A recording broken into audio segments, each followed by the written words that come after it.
Verbal Pig Radio, where we give you a verbal image of life, and we're just everyday people.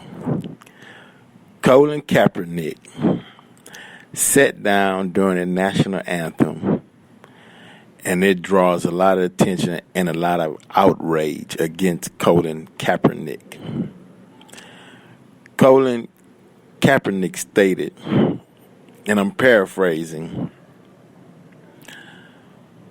"Why should I honor a flag that's been oppressing black people for years?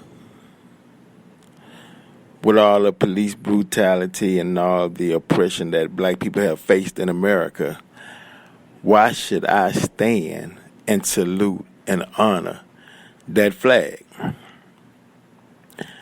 Just like Jesse Williams, who is of mixed racial parenting, so is Colin Kaepernick.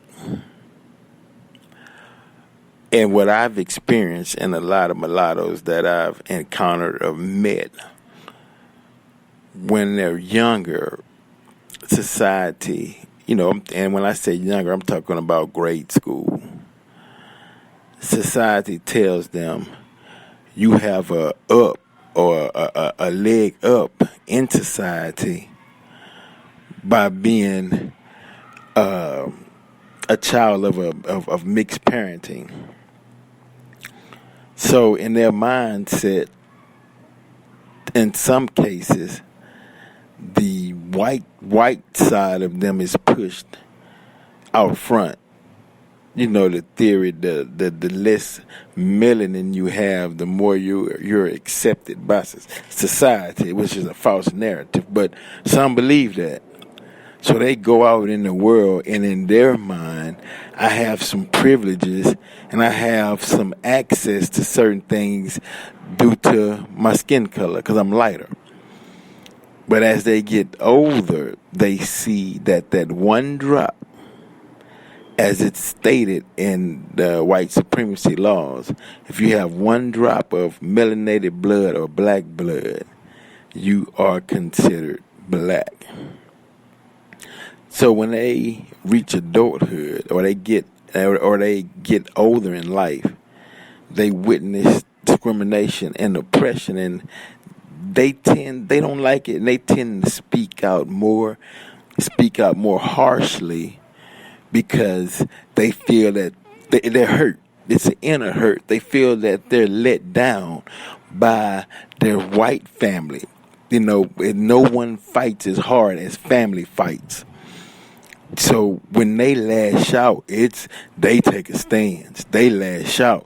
I notice when I go to my other side of the family, my white side of the family, I'm not getting treated fairly.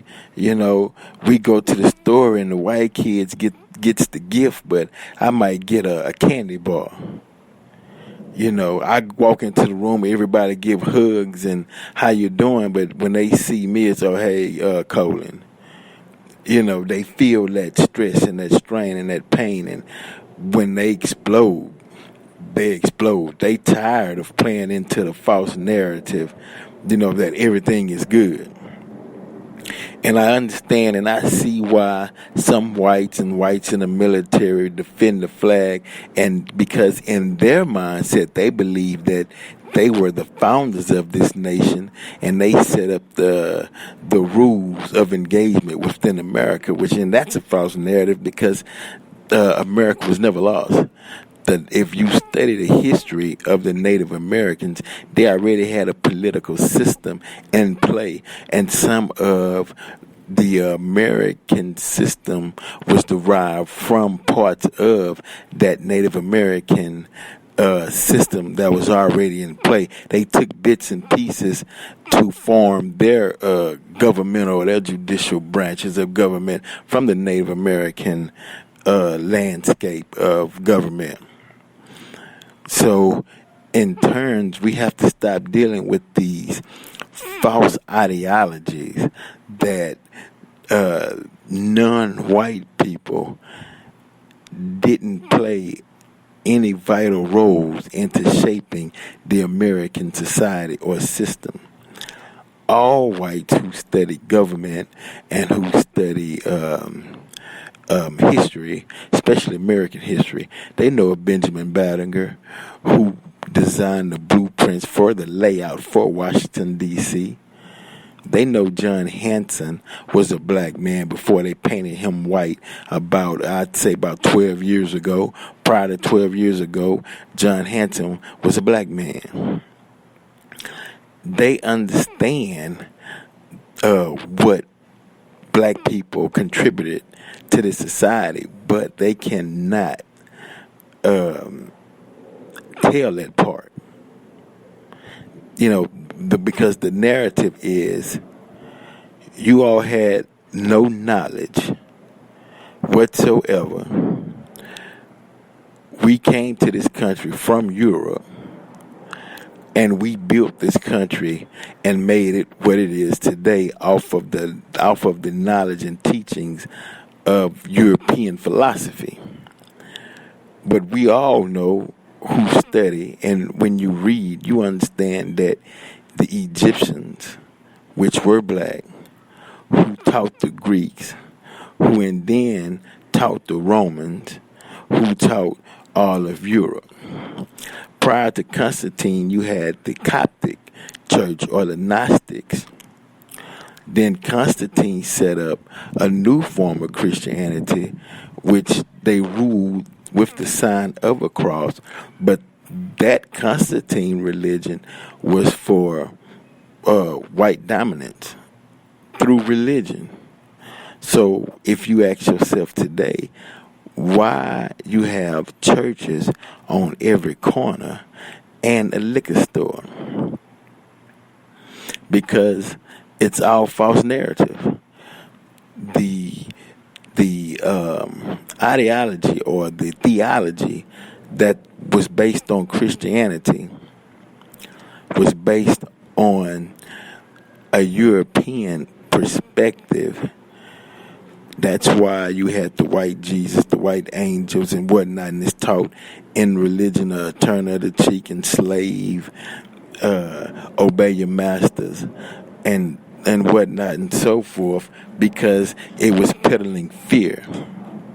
But if you ever earn for spirituality, then the spirits is really next door in that liquor bottle. That's where you're going to raise your spirit, through that liquor bottle.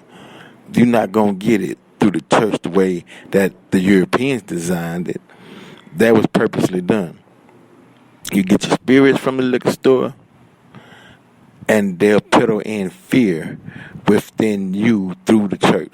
That's why you may wonder, why are all the communities, why do they suffer from certain things? Why the whole community as a whole not right in front of City Hall protesting bad schools, bad drainage systems? Why not the whole of the community protesting bad housing, a lack of jobs? Because really, it's fear. Fear of, if I go down there and they see me and I'm protesting, they might take away my benefits. They might, they might decrease some of my aid or whatnot.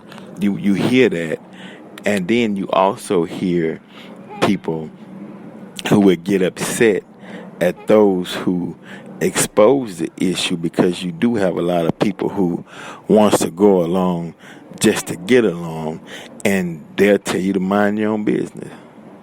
I have it good over here. Don't come over here talking and preaching that black stuff. All you're going to do is cause problems. But then as soon as one of their relatives or one of their family blood members is gunned down, whether it be by police or by gang member or by somebody of their own race, then it's we all need to come together and stop the violence within the community. But when people are out there who understands that, and you don't participate or help solve the problem, it's like when you first see the head of the snake, when it rears its head, you take it off right then. You don't let the whole snake get out the hole. Then it's on top of you. Then it's too late. So those who have vision, or they may say they are prophetic or whatnot, they see what's occurring. Like Noah, they know. They're knower. They know what's about to take place, so they share it with the people. And you're right. When they know what's about to come and they share it with others, they're going to take a beating, because you upsetting their normalcy. You upsetting their balance, you upsetting their comfort zone that they created for themselves when they say, well, you know what, I'll just duck in my little corner and protect mine, and I might not get noticed. Things might bypass me, and I can live in this false sense of peace, and don't nobody come shedding any light on where I'm at, because you're going to expose me, and I don't want to have to get out here and fight this fight. I want to close my eyes to the world. And you have a lot of that, and I'm the last one to judge anybody. I don't like when people put their ideology or how they feel on another person as though they God, as though they the God within that person, like they know what's best for that other person and what that other person should be doing. Like God don't speak to them like God speaks to everyone else. I don't get involved in that. If you have the courage and you have a vision, and it says go out and achieve your vision, you go out and achieve your vision, coming from a good place within your heart, regardless of what others may say or how they feel. It might be different. It says people are afraid of the unseen, or they're afraid of what they don't know.